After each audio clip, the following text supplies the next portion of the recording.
رب اشرح لي صدري ويسر لي امري واحلل عقدة من لساني يفقهوا قولي رب زدني علما رب زدني علما رب زد آمين ثم آمين.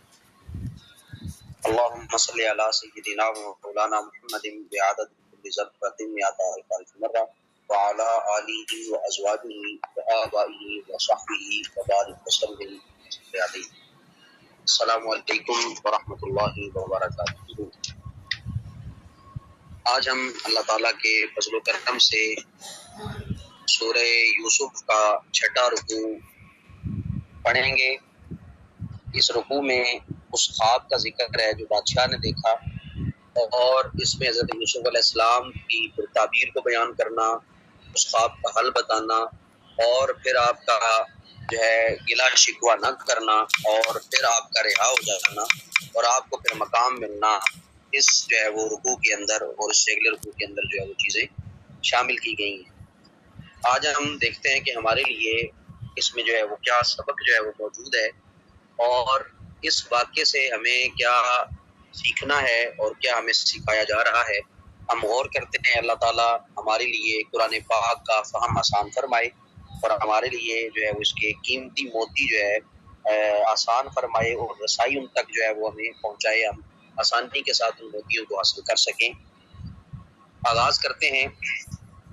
اعوذ باللہ من الشیطان الرجیم، بسم اللہ الرحمن الرحیم. وقال الملك إني أرى 7 بقرات سمان يأكلهن 7 عجاف و7 سنبلات خضر وأخر يابسات. وقال، اور بادشاہ نے کہا، یعنی کچھ عرصہ گزر گیا، بادشاہ نے خواب دیکھا، اور بادشاہ نے جب خواب دیکھا کہا المالک، بادشاہ نے، انی بے شک میں، ارا دیکھتا ہوں یا دیکھا، 7 بقرات 7 گائیں، سمان جو کہ موٹی تازی ہیں، یأکلہن ان کو کھا رہی ہیں، 7 7 عجاف پتلی گائیں، دبلی گائیں، و7 سنبلات خضر، و7 اور 7 سنبلات خوشے ہیں، خضر جو کہ سبز ہیں، و اخرى یابسات اور اخرى دوسرے 7 یابسات سوکھے ہوئے ہیں، خشک ہیں. یا ایھا الملأ افتونی فی رؤیای ان کنتم للرؤیا تعبرون.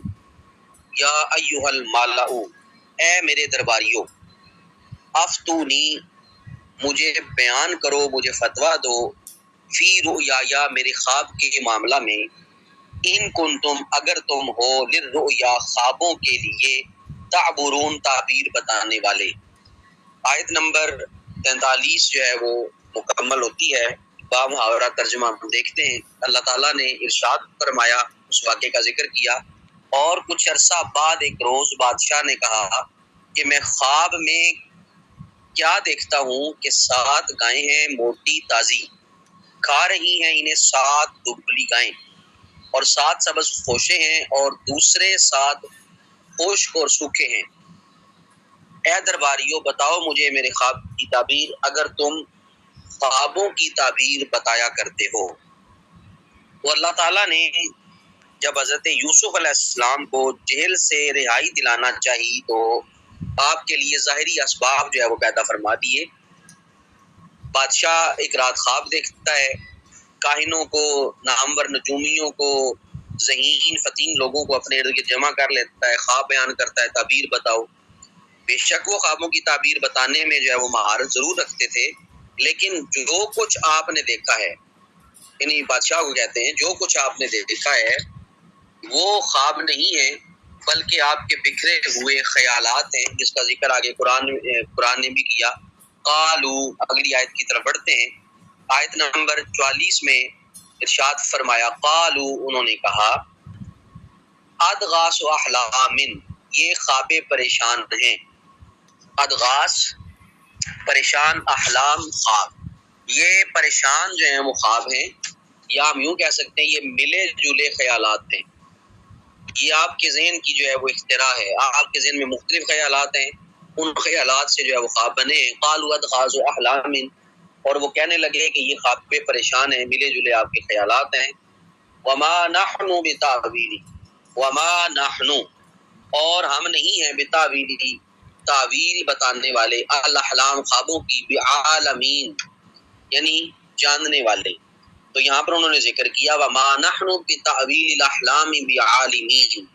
تو اس پوری آیت کا ترجمہ یہ ہے، درباریوں نے کہا ہے بادشاہ یہ خواب پریشان ہیں اور ہم پریشان خوابوں کی تعبیر جاننے والے نہیں ہیں، ہمیں ان کے بارے میں علم نہیں دیا گیا، ہم ان کے بارے میں نہیں جانتے، اور باقی نہیں جانتے تھے۔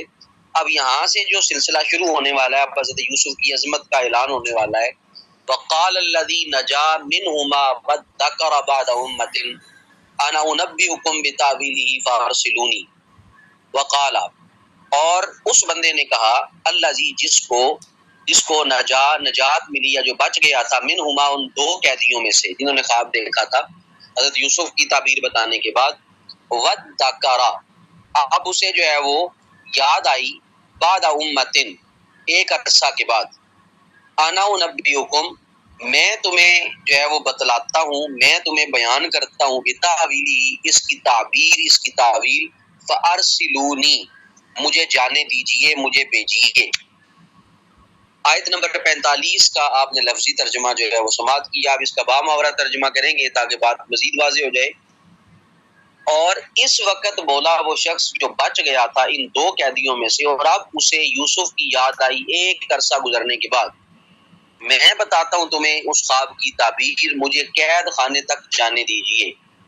اب اس ساقی کو عرصہ دراز کے بعد یوسف کا خیال آ گیا، بادشاہ سے کہنے لگا کہ میں ایک ایسے آدمی کو جانتا ہوں جو ایسے مشکل خوابوں کی تعبیر جو ہے وہ بتا سکتا ہے، اگر اس خانہ زاد کو آپ اجازت دیجئے تو اس سے خواب کی تعبیر دریافت جو ہے میں کر آتا ہوں۔ چنانچہ یوسف کے پاس آیا، بادشاہ کا خواب ذکر کیا، اس نے یہ بھی ضرور بتایا ہوگا کہ بادشاہ اس سے بڑا پریشان ہے، اس نے اپنے دربار میں ماہر کاہنوں، نجومیوں، معبروں کو بلا رکھا ہے اور اس سے تعبیر پوچھی ہے، لیکن وہ تعبیر بیان کرنے سے قاصر ہیں۔ پھر شان یوسفی جو تھی وہ اپنی پوری آب و تاب سے نمایاں ہوتی ہے۔ آپ نے اس شخص کو ملامت تو کجا، اس کی طویل فراموشی کا ذکر بھی نہ کیا، گلہ بھی نہ کیا، شکوہ بھی نہ کیا کہ تم مجھے جا کے بھول گئے۔ اس خواب کی تعبیر کے لیے شرط بھی پیش نہیں کی کہ مجھے پہلے رہا کرواؤ پھر تعبیر بتاؤں گا، بلکہ خواب سن کر تعبیر آپ نے بتا دی، اور بلکہ آپ نے تعبیر کے ساتھ ساتھ جو ہے حکیمانہ اس کا حل بھی پیش فرما دیا۔ جب بادشاہ نے یہ تعبیر سنی تو بادشاہ نے پھر جو ہے وہ نکالنے کا حکم دیا، جس کا ذکر اگلی آیات میں ہمیں ملے گا۔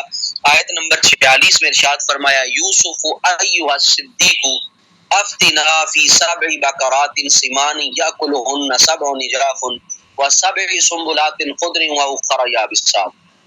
وہی خواب ذکر کیا یوسف کہ اے یوسف، ایھا الصدیق اے صدیق، افتنا مجھے فتویٰ دیجئے، مجھے بتائیے، فی 7 بقرات سمان 7 موٹی گایوں کے بارے میں، یاکلہن 7 عجاف جن کو 7 دبلی پتلی لاغر کمزور گائیں کھا رہی ہیں یا کھاتی ہیں، و7 سنبلات اور ان 7 خوشوں کے بارے میں، خضر جو سرسبز ہیں، واخر یابسات اور 7 ایسے ہیں جو خشک ہیں۔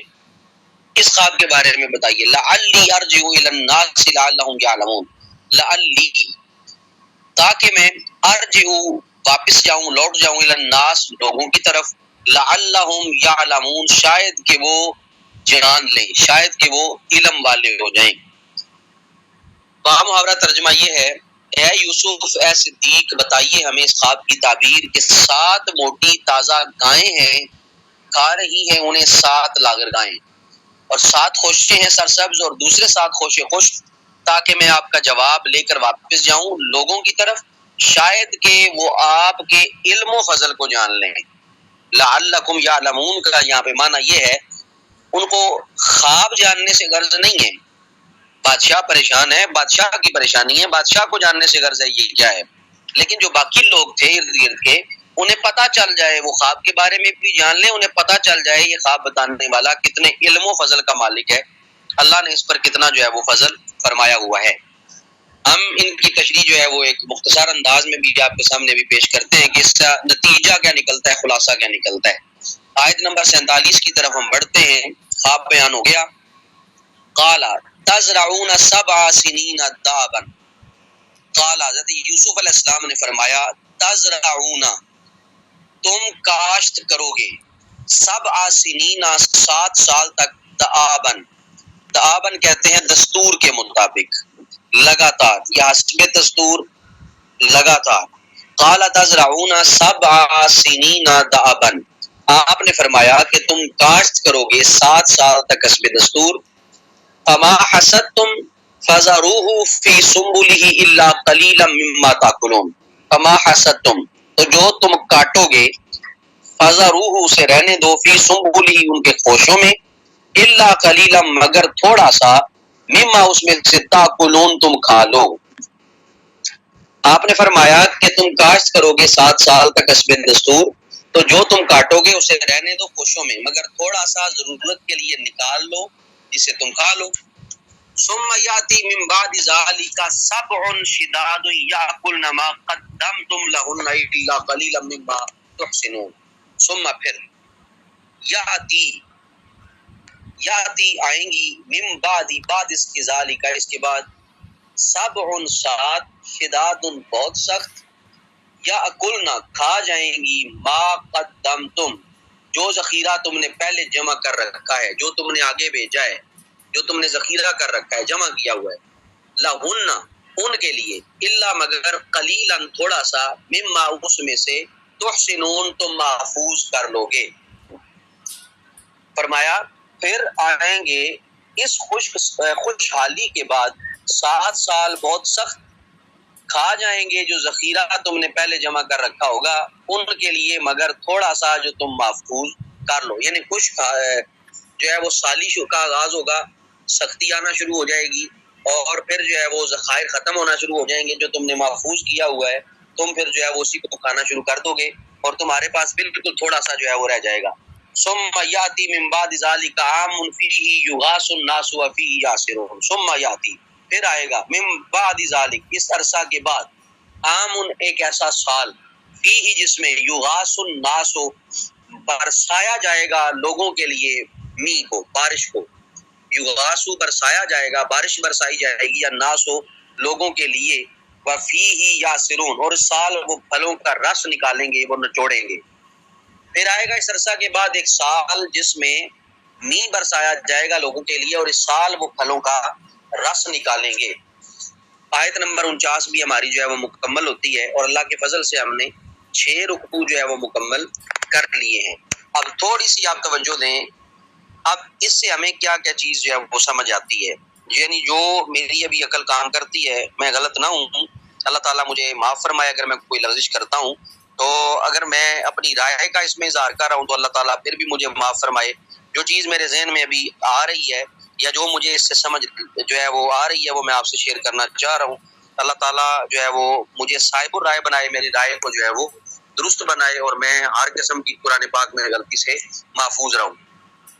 اب غور کریں سب سے پہلی چیز خواب دیکھا ہے بادشاہ نے. کسی بھی رعایا کے فرد کو خواب نہیں آیا. بادشاہ خواب دیکھتا ہے.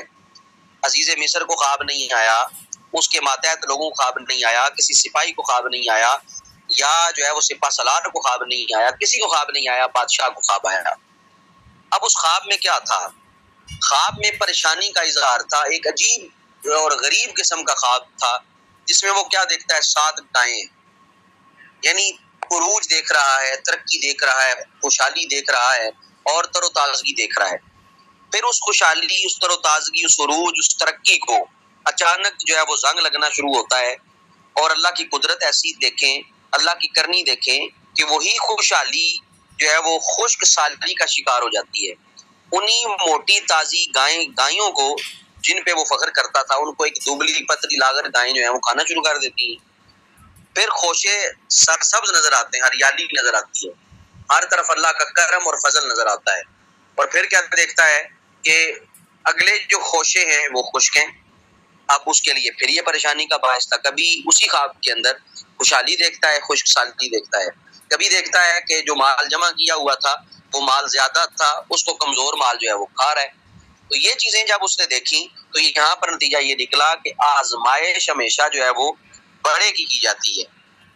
جب بھی بڑے کو کسی مقام اور رتبے پہ لے کے جانا ہو تو اللہ تعالیٰ آزماتا ہے. اور یہاں تک روایات بعض ملتی ہیں کہ وہ جو بادشاہ تھا جو حضرت یوسف علیہ السلام کو رہا کر رہا ہے اور کرے گا ابھی، اور جس نے خواب دیکھا ہے، اللہ تعالیٰ اسے حضرت یوسف پر ایمان لانے کی توفیق بھی عطا فرماتا ہے اور یہ ایمان لے بھی آتا ہے اور یہ اپنے وہاں پر موجود بتوں کو پاش بھی کرتا ہے.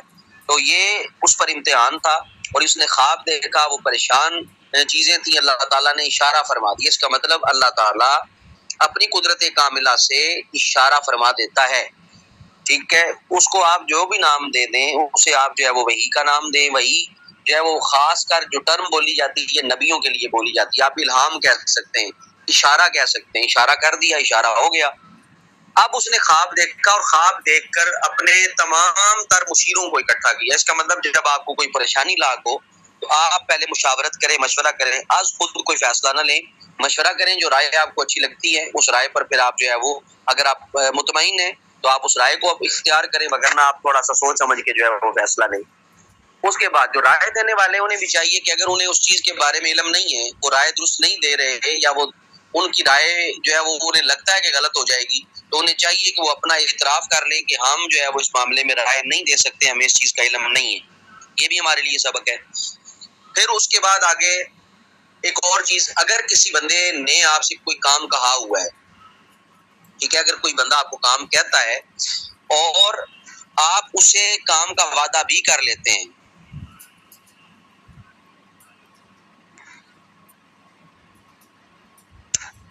جی میں اس کا بھی جواب دیتا ہوں. جو دوست سوال آئے ہیں ان کا بھی جواب دیتا ہوں. آپ نے کسی سے وعدہ کر لیا ہے یا آپ نے کسی کو کسی کام کا، پنجابی میں کہتے ہیں لارا لگا دیا ہے. اب آپ نے جب لارا لگا دی ہے، اب آپ نے اس کو کرنے کا کہہ دیا ہے، اب اس کام کو لازمی کریں. ٹھیک ہے، تو یہ ایک نبوی صفت ہے، یہ ایک خاصیت ہے کہ جو جس کام کا آپ نے وعدہ کیا ہوا ہے یا جو کام آپ نے اپنے ذمہ لے لی ہے اس کام کو فوراً کریں. یہ نہ ہو کہ شیطان آپ کو بلا دے اور اگلا بندہ امید رکھتے ہوئے جو ہے وہ مارا جائے اور پھر آپ کی وجہ سے وہ بندہ جو ہے وہ گلے شکوے شروع کر دے. اب آگے ساتھ ہی ذکر کیا کہ جب بندہ مشکل میں آپ کے پاس آیا اور آپ کا اس پر احسان بھی تھا، ایک بندہ آپ کے پاس آ جاتا ہے، آپ کا اس پر احسان بھی ہے، آپ کی اس پر کرم نوازی بھی رہی اور آپ کا ہاتھ ابھی اس پر جو ہے وہ موجود ہے اور آپ کا ہاتھ بھاری ہے. اگر وہ بندہ آپ کے پاس پریشانی کی حالت میں کچھ پوچھنے آ جاتا ہے تو کبھی بھی اس کو جو ہے وہ گلا شکوہ نہ کریں کہ تم نے میرا یہ کام نہیں کیا، تم نے جو ہے وہ میرے اس کام کو جو ہے وہ نظر انداز کر دیا. گلے شکوے نہ کریں، وہ جو پوچھنے آیا اس کو جواب دیں، اچھے طریقے سے اس کی رہنمائی کریں. یہی ایک انسان کے ظرف کا جو ہے وہ یہاں پر پتہ چلتا ہے. انسان کو اپنے ظرف کو جو ہے وہ بڑا کرنا پڑتا ہے، یعنی گلا شکوہ چھوڑ کر ہمیں پہلے اس مسئلے کا حل کرنا چاہیے، بعد کے وہ معاملات ہیں کہ گلا شکوہ ہے یا نہیں ہے. آپ دیکھیں نبوی شان یہ ہے کہ گلے شکوے سے جو ہے وہ محفوظ رکھا اپنے آپ کو، اور آپ نے یہاں پر بھی اللہ تعالیٰ کی فرما برداری جو ہے وہ فرمائی ہے، گلا شکوہ انسان سے نہیں کیا. پھر آپ نے حل بتا دیا اور آپ نے جب حل بتایا، وہ حل کیا تھا کہ 7 سال تک تم کاشت کرتے رہو گے. میں ایک مثال دیتا ہوں چھوٹی سی، ہمارے لیے اس میں کیا سبق ہے؟ 7 سال کاشت کرو پھر تھوڑا سا جو ہے وہ کھا لو، تھوڑا سا بچا لو، یہ کیا تھا؟ یہاں پر یہ ذکر کیا جا رہا ہے کہ اپنے مستقبل کے لیے، اپنے مشکل وقت کے لیے چیز کو محفوظ کر لو. یہاں پر مجھے مسند امام اعظم کی ایک حدیث پاک جو ہے وہ یاد آ رہی ہے، کچھ عرصہ پہلے پڑھی تھی. اللہ کرے جو ہے وہ حدیث پاک میں ہوا آپ کے سامنے وہ بیان کر سکوں. کما قال نبی صلی اللہ علیہ وآلہ وسلم. حدیث پاک کا مفہوم میں چلے ذکر کر دیتا ہوں. پوری حدیث پاک اب مجھے یاد بھی نہیں ہے اس طرح، لیکن میں مفہوم اس کا ذکر کرتا ہوں. مفہوم اس حدیث پاک کا یہ ہے کہ ایک بندے نے جو ہے وہ صدقہ کرنا چاہا اور اس نے کہا کہ میرے پاس اتنا مال ہے اور میں صدقہ کرنا چاہتا ہوں، سارا مال صدقہ کرنا چاہتا ہوں. تو نبی پاک صلی اللہ علیہ وآلہ وسلم نے جو آگے اس کو نصیحت فرمائی، اس کا مفہوم یہ ہے کہ تم جو ہے وہ اپنے اہل و عیال کے لیے بھی کچھ چھوڑ کے جاؤ، ان پر ظلم اور ستم نہ کرو، سارا مال صدقہ نہ کرو، اپنے اہل و عیال کے لیے بھی کچھ چیز چھوڑ کے جاؤ تاکہ بعد میں تمہیں نہ کوسیں، تمہیں دعائیں دیں کہ ہمارا باپ ہمارے لیے کچھ چھوڑ کے گیا ہے. ہمیں اس کے یہ سبق ملتا ہے کہ جب آپ کما رہے ہیں، آپ کے پاس روزی ہے، آپ کو اللہ تعالیٰ نے روزی کمانے کی توفیق دی ہے، آپ اس میں فضول خرچی نہ کریں. آپ کو مل گیا مثلاً آپ کی جو ہے وہ تنخواہ اللہ کرے سب کی جو ہے وہ 1 لاکھ سے اوپر ہو تاکہ سب کا گزارا اچھی طریقے سے ہو، تو کسی کی اگر 1 لاکھ جو ہے وہ آتی ہے، 60,000 ہے، 80,000 ہے، 1 لاکھ کسی کی اگر سیلری ہے، اس کا خرچہ 30,000 ہے، وہ 30,000 جو ہے وہ رکھے، خرچ کرے اور 70,000 کو محفوظ کر لے، کچھ صدقہ کر دے اپنی آخرت کے لیے اور کچھ غریبوں میں تقسیم کر دے، کچھ مال بچا کے رکھے تاکہ مشکل وقت میں اس مال کا استعمال کیا جا سکے. ٹھیک ہے، تو یہ اس نیت سے کرے کہ اگر جو ہے وہ میری اولاد ہے تو میری اولاد جو ہے وہ اس کو استعمال کرے، میں اپنی اولاد کے لیے چھوڑے جا رہا ہوں، تو یہ جو ہے وہ قدرے جو ہے وہ بہتر ہے کہ اس کو صدقہ کر دیا جائے. یعنی صدقہ کرنے سے بہتر یہ ہے کہ اپنی اولاد کے لیے جو ہے وہ کوئی چیز جو ہے وہ چھوڑ جائے تاکہ اولاد بعد میں جو ہے وہ بھیک نہ مانگتی رہے، لوگوں سے نہ مانگتی رہے. یہاں پر یہ چیز ذکر کی جا رہی ہے 7 سال تم حسب دستور کاشت کرتے رہو، پھر تم کاٹو، کوشوں میں کچھ چیز رہنے دو، کچھ کھا لو، پھر اس کے بعد خوشحالی کے بعد سخت سال آئیں گے. مطلب ہر عروج کو زوال آتا ہے. انسان کی پینشن ہو گئی، 20 سال ہے، 25 سال ہے، پینشن ہو گئی. اب جب وہ پینشن کے مراحل سے گزرتا ہے، اب اگر اس نے محفوظ نہیں کیا ہوا، اس کے پاس رقم موجود نہیں ہے، تو وہ اگلے 20 سال 25 سال بڑی مشکل سے گزارے گا. تو یا کلنا ما قدمتم لہن، جو تم نے آگے بھیجا ہے نا مال، وہ پھر کھایا جائے گا سارا. الا قلیلا مما تحسنون، اور مگر تھوڑا سا رہ جائے گا جو تم نے محفوظ کر لیا ہے. تو یہ ہمارے لیے سبق ہے کہ ہم اپنے مستقبل کا بھی خیال رکھیں، اپنے حال کا بھی خیال رکھیں اور اپنی کوشش جاری رکھیں، اللہ پہ توکل رکھیں. یعنی ہمیں یہ فکر نہیں کرنی چاہیے کہ ہمارا کل کیا ہوگا. ٹھیک ہے، یہاں سے آپ کے ذہن میں یہ بھی سوال جائے گا کہ ہم سوچیں کل کے بارے میں کہ کل کیا ہوگا. ہم کل کے لیے جمع کریں، ہم کل کے لیے جمع نہیں کر رہے، ہم نیت یہ رکھ رہے ہیں کہ اگر یہ مال ہمارے پاس فالتو ہے، کچھ صدقہ کیا ہے، کچھ مسجد میں دے دیا ہے اور باقی جو بچ گیا ہے اس کو اپنی اولاد کے لیے رکھا تاکہ مشکل وقت اگر آتا ہے تو اولاد کے پاس جو ہے وہ مال ہو. ٹھیک ہے، اولاد جو ہے وہ ہمیں بد دعائیں نہ دے. تو یہ بھی ایک چیز ہے، توکل کے بالکل خلاف نہیں ہے. توکل یہ ہے کہ آپ نے آج کما لیا، کل کی فکر نہ کریں کہ کل میرے ساتھ کیا ہوگا. آپ آج کما لیا، آپ نے آج کما لیا، اب اگلا دن جب آئے گا تو اللہ جانے، اللہ کا رسول جانے. وما من دابۃ فی الارض الا علی اللہ رزقها یعلم مستقرها ومستودعها کل فی کتاب مبین. کوئی چوپایا روئے زمین میں ایسا نہیں، کوئی جانور ایسا نہیں اور کوئی بھی چیز ایسی نہیں. وما من دابۃ فی الارض الا علی اللہ رزقها، جس کا رزق اللہ نے اپنے ذمہ نہ لیا ہو. وَيَعْلَمُ مُسْتَقَرَّهَا وَمُسْتَوْدَعَهَا، وہ جانتا ہے کہ اس کا ٹھکانہ کیا ہے، اس نے مرنا کہاں ہے، کہاں اس کو دفن کیا جائے گا. کل فی کتاب مبین، ہر چیز اس نے جو ہے وہ لکھ رکھی ہے. پھر یہاں پہ یہ چیز ذکر کی جا رہی ہے، اب تھوڑا سا اور غور کریں آخری حصے میں. ثم یاتی من بعد ذلک عام فیہ یغاث الناس وفیہ یعصرون. عروج تھا، زوال ہوا، اب اس زوال میں اگر وہ صبر کر جاتا ہے، نہ شکری نہیں کرتا، اللہ تعالیٰ پھر اس کو بعد میں پھر نوازے گا. اور جس طرح ایک انسان ہے، انسان دیکھیں جوانی میں جو ہے وہ کس طرح ہوتا ہے. جوانی میں وہ اپنے آپ کو جو ہے وہ بہت بلا سمجھتا ہے. جب بڑھاپا آتا ہے اس کی صحت کا زوال شروع ہوتا ہے. اگر وہ اس میں ثابت قدم رہا، نیک اعمال کرتا رہا، توبہ کرتا رہا، معافی مانگتا رہا اور آخری وقت اگر اس کا جو ہے وہ درست ہو جاتا ہے اور وہ کلمہ طیبہ پڑھتے ہوئے دنیا سے رخصت ہو جاتا ہے، تو پھر کیا ہوگا؟ عام فیہ یغاث الناس، پھر اس کے لیے وہ سال شروع ہو جائیں گے، وہ دن شروع ہو جائیں گے، وہ جو ہے وہ حشر کا میدان شروع ہو جائے گا، اس کے لیے عالم برزخ شروع ہو جائے گا جہاں پہ اس کو نوازا جائے گا اور جنت میں پھر وہ پھل نچوڑے گا اور استعمال کرے گا. فَبِأَيِّ آلَاءِ رَبِّكُمَا تُكَذِّبَانِ، تم اس کی کون کون سی نعمتوں کو جھٹلاؤ گے. ایک تو یہ ظاہر واقعہ تھا اور ایک اس کی جو باطنی اسرار جو ظاہر ہوئے وہ آپ تک جو ہے وہ پہنچائے ہیں. اللہ کرے ان میں جو ہے وہ میں درست ہوں. تو یہ یہاں سے جو ہے وہ ہمیں سبق جو ہے وہ ایک حاصل ہوتا ہے. اللہ تعالیٰ ہم سب کو اس پر عمل کرنے کی توفیق عطا فرمائے. آگے فرمایا وقال المالک اتونی بہ، وقال بادشاہ نے کہا، المالک و بادشاہ نے کہا ائتونی بہ، میرے پاس اسے فوراً لے آؤ. فلما جاءہ، فلما پس جب جاءہ الرسول، تو ان کے پاس جو ہے وہ قاصد آیا، جاء آیا ہو ان کے پاس، الرسول قاصد. قال ارجع الی ربک، قال حضرت یوسف علیہ السلام نے بے نیازی سے فرمایا ارجع، لوٹ جا، الی ربک، اپنے مالک کی طرف، اپنے بادشاہ کی طرف.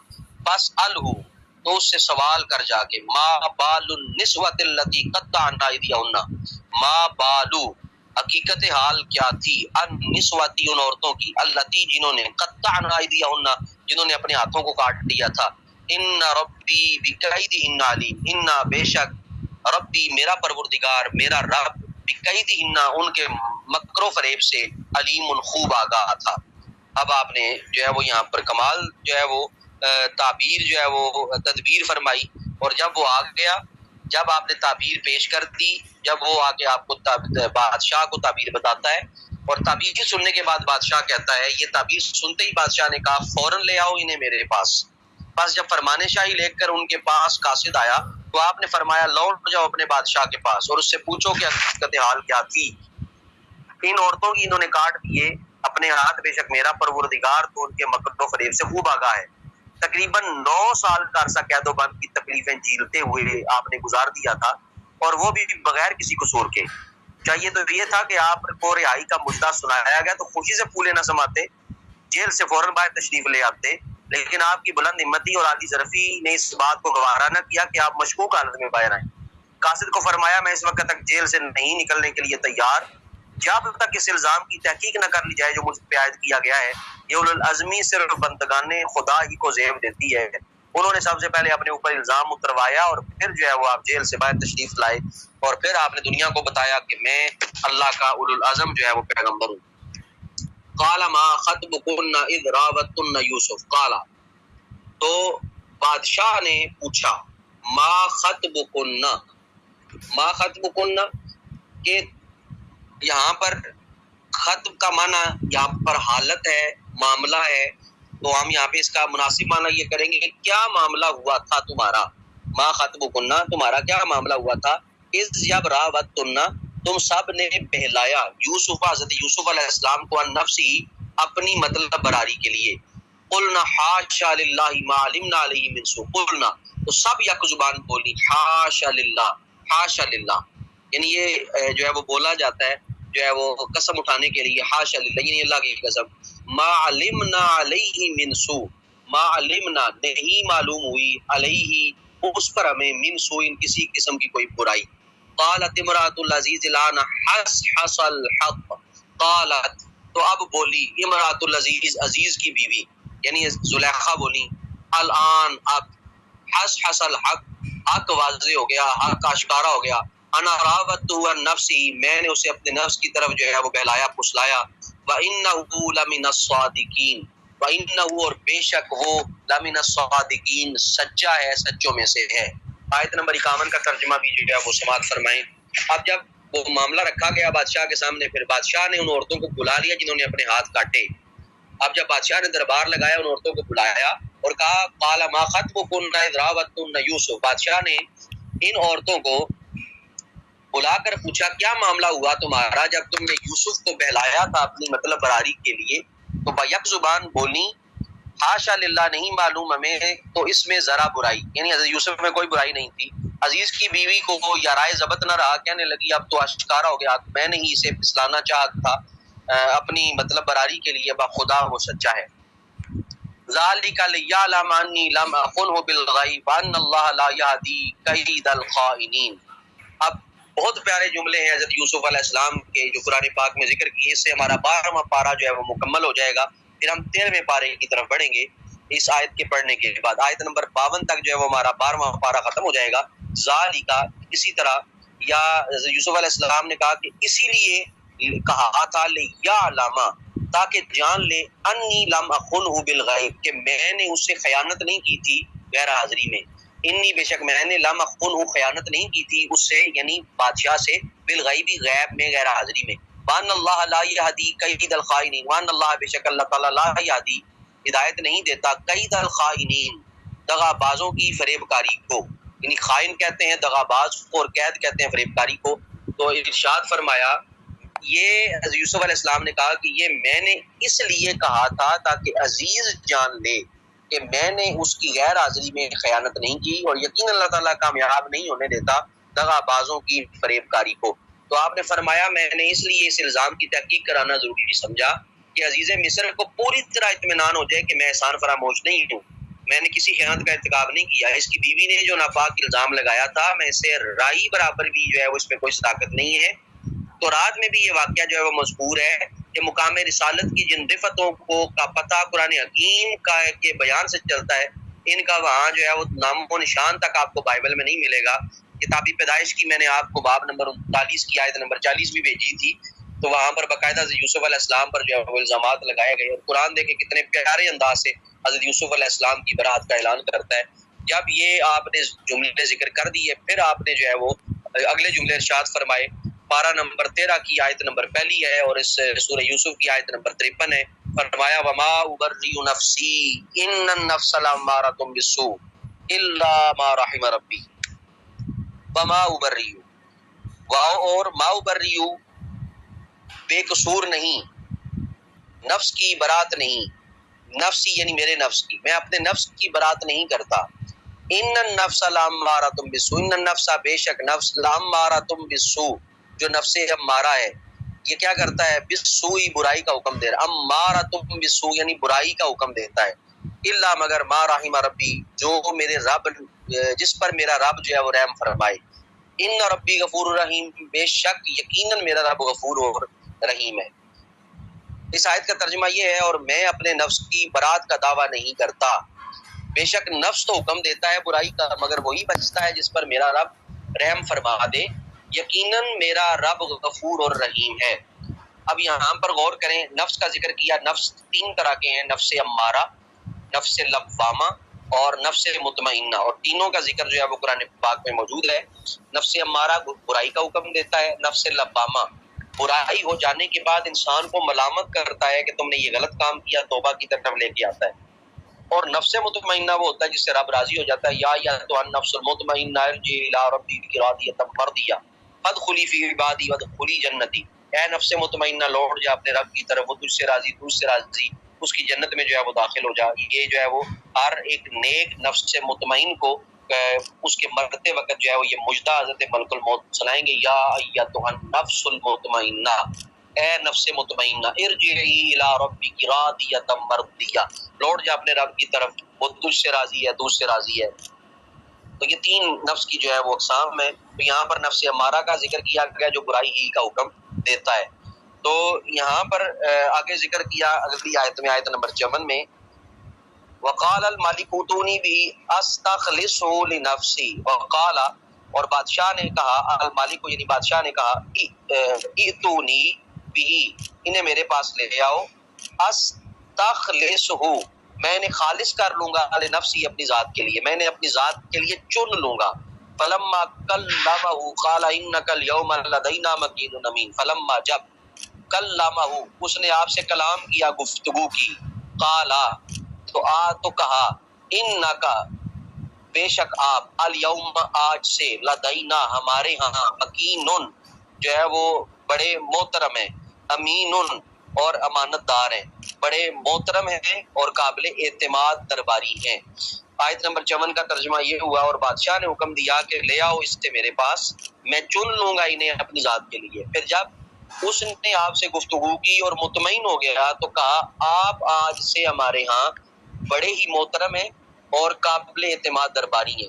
قال اجعلنی علی خزائن الارض، قال حضرت یوسف علیہ السلام نے پھر فرمایا، اگلی آیت ہے، حضرت یوسف علیہ السلام نے فرمایا، اجعلنی مجھے مقرر کر دے، علی خزائن الارض زمین کے خزانوں پر مقرر کر۔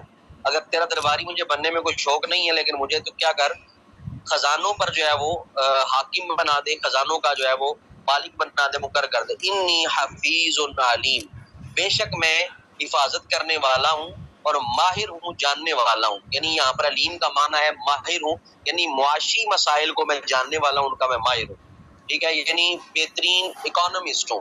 تو یہاں پر یہ بھی دیکھ لیں، حضرت یوسف علیہ السلام کو اکانومسٹ بھی بنایا گیا، اللہ تعالیٰ نے علم بھی عطا فرمایا، اور آپ نے کس طرح مصر کی اکانومی کو کنٹرول کیا، اور کس طرح خشک سالی قحط سالی سے جو ہے وہ آپ نے جو ہے وہ اس پورے مصر کو بچایا، بلکہ اس کے جتنے علاقے تھے روئے زمین پر جو قحط سالی کا شکار تھے، حضرت یوسف علیہ السلام نے اپنی کمال تدبیر جو اللہ تعالیٰ نے عطا فرمائی تھی، اس سے کس طرح پوری دنیا کو جو ہے وہ آپ نے محفوظ رکھا۔ اس لیے فرمایا، قال جعلنی علی خزائن الارض انی حفیظ علیم، آپ نے فرمایا مجھے مقرر کر دے زمین کے خزانوں پر، بے شک میں ان کی حفاظت کرنے والا اور معاشی جو ہے وہ مسائل کا ماہر ہوں۔ وَكَذَلِكَ اسی طرح مَكَّنَّا لِيُوسُفَ فِي الْأَرْضِ، مکنا ہم نے تسلط دیا یوسف علیہ السلام کو فی الارض زمین میں، اسی طرح پھر ہم نے یوسف کو آزمانے کے بعد، پرکھنے کے بعد، ترکڑی میں تولنے کے بعد، پھر اتنی مشکلات سے گزارنے کے بعد جب حضرت یوسف علیہ السلام جو ہے وہ تمام مشکلات کو عبور کر چکے، امتحان میں کامیاب ہو چکے، اللہ فرماتا ہے کہ وَكَذَلِكَ مَكَّنَّا لِيُوسُفَ فِي الْأَرْضِ، اس طرح ہم نے یوسف علیہ السلام کو پھر سرزمین مصر میں جو ہے وہ اقتدار و تسلط عطا کیا۔ يَتَبَوَّأُ مِنْهَا حَيْثُ يَشَاءُ، يَتَبَوَّأُ تاکہ وہ رہے، منہا اس میں سے، حیث یشاء جہاں وہ چاہے، یعنی میں نے اسے حاکم بنا دی، اقتدار دے دیا، اب یوسف جہاں چاہے رہے، اب اس کے لیے کوئی قید خانہ نہیں، اب اس کے لیے کوئی کنواں نہیں، اب اس کے لیے کوئی قید نہیں ہے۔ نصیب برحمتنا من نشاء، نصیب ہم سرفراز کرتے ہیں، ہم عطا کرتے ہیں، ہم پہنچا دیتے ہیں، برحمتنا اپنی رحمت سے، من نشاء جسے چاہتے ہیں۔ ولا نضيع اجر المحسنین، ولا نضيع ہم ضائع نہیں کرتے، اجر المحسنین احسان کرنے والوں کا اجر۔ احسان کیا تھا؟ نافرمانی نہیں کی، یعنی آپ نے جو رب تعالیٰ کی رضا کے لیے اتنی مشکلات کو برداشت کیا، آپ نے ایک گناہ سے بچنے کے لیے آپ نے کئی سالوں کی قید کو جو ہے وہ آپ نے جو ہے وہ ترجیح دی، تو اللہ تعالیٰ نے فرمایا نصیب برحمتنا من نشاء، کہ ہم اپنی رحمت جسے چاہتے ہیں عطا فرماتے ہیں، ہماری رحمت اسے پہنچتی ہے اور ہم احسان کرنے والوں کا جو ہے وہ ضیاع نہیں کرتے۔ والأجر الآخرۃ خیر للذین آمنوا وکانوا یتقون، اور آخرت کا اجر اس سے یقیناً بہتر ہے ان کے لیے جو لے آئے ہیں تقوی، ایمان لائے ہیں اور انہوں نے تقوی اختیار کیا ہے۔ اگلی آیت کی طرف ہم بڑھ گئے ہیں، تو آیت نمبر جو ہے وہ 57 کے ساتھ ہی ہمارے اللہ کے فضل سے رکوع جو ہے وہ 7 مکمل ہو گئے ہیں۔ ابھی لنک بھی جو ہے وہ آٹومیٹک ختم ہو جائے گا۔ آج کا یہی اتنا ہی سبق ہے کہ ہم نے 2 رکوع جو ہے وہ مکمل کر لیے ہیں۔ تو والاجر الاخرۃ، آخرت کا اجر خیر بہتر ہے للذین، ان لوگوں کے لیے آمنوا جو ایمان لائے، وکانوا یتقون اور تقوی اختیار کرتے رہے۔ تو یہ 2 صفات ہیں، اگر آپ کو آخرت کا اجر چاہیے اور بہترین اجر چاہیے تو اپنے اندر یہ 2 صفات پیدا کریں، ایمان اور تقوی۔ جن کے اندر یہ چیز پیدا ہو جاتی ہے، اللہ تعالیٰ آخرت میں ان کے لیے بہترین اجر جو ہے وہ تیار کیے ہوئے ہیں۔ تو یہ آج کا ہمارا سبق تھا۔ اس سبق سے جو ہے وہ ہم نے جو کچھ سیکھا، جو چیزیں ہماری جو ہے وہ درست ہوئی ہیں، تو ان پر بھی آپ غور فرمائیں، خود بھی آپ ایک دفعہ پڑھیں۔ تو اب کچھ دیر بعد میں جو ہے وہ سوالات آپ کو اس سے تلاش کر کے جو ہے وہ بھیجتا ہوں۔ تو یہ 2 رکوع ہم نے پڑھ لی ہیں، اللہ تعالیٰ ہمیں عمل کی توفیق عطا فرمائے۔ السلام علیکم ورحمۃ اللہ وبرکاتہ۔